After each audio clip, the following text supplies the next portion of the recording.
Sabi po ng PNP, meron daw kayong final sweep po laban po dito sa mga illegal o nagbebenta ng illegal firecrackers. Meron po kayong tinututukan dyan sa Divisoria. Kamusta na po iyon?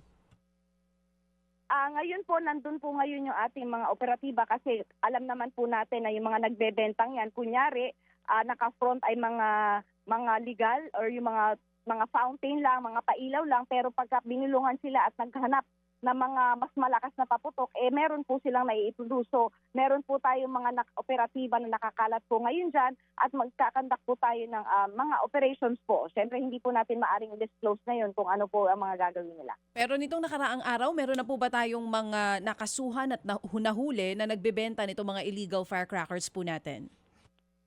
Meron na po tayong 11 na arrested na lumabag po sa pagbebenta ng mga illegal na paputok at ngayon nga po yung ating mga na-confiscate na yon ng mga illegal firecrackers ay for destruction po sila ngayon dito sa Camp Bagong Diwa. Oo, para lang po klaro sa mga nakikinig sa atin, yung mga nagbebenta nito, kulong din po. Tama po, makukulong din po sila sa paglabag sa Republic Act 7183. Ganon din po doon sa kung ano man po yung ordinansa na nag-exist po doon sa city kung saan po sila nagbenta ng illegal na paputok. Ganon din po kung wala po silang kaukulang permit doon sa kanilang mga binibenta, kahit po yan ay mga pailaw lamang. Kung wala po kayong business permit or permit para magbenta, mahuhuli din po kayo at mako-confiscate po ang inyong mga paninda. Oo, ano po yung mga bawal ulit na paputok na hindi talaga pwedeng ibenta, mapa-physical market man yan or online? Para lang po klaro sa mga nakikinig, kumita ka nga, pwede ka naman makulong. Bawal po ang plapla, piccolo, watusi, yung ating mga goodbye yung Bin Laden natin. Bawal din po yung ating mga malalaking Judas belt, yung mga triangle natin.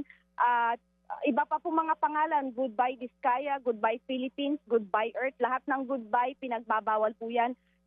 Pag nakita nyo po na oversize at tingin nyo po ay overweight din itong mga paputok na ito, bawal po yan.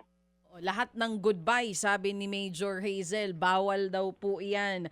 Paano nyo po hinahabol yung mga ang bentahan ay online? May coordination po ba kayo with PNP Anti-Cybercrime Group?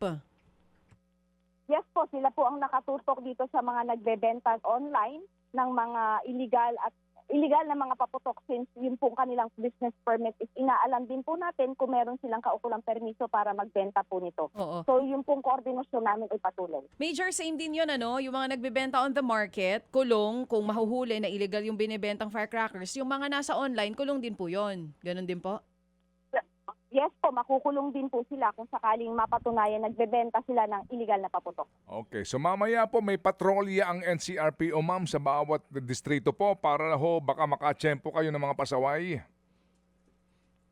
Yes po, kasama po natin yung ating mga force multipliers sa barangay para po matutukan natin yung mga posibleng magpaputok dun sa mga hindi designated areas. Bawal po magsunog ng gulong. Bawal po magsunog ng gulong, bawal din po ang boga. Isa po Opo. yan sa mga bawal natin. Kahit po kayo ang gumawa niyan, bawal po yan. Pwede ho bang manghuli daw kayo ng mga maingay na motorsiklo? Naku, oo nga.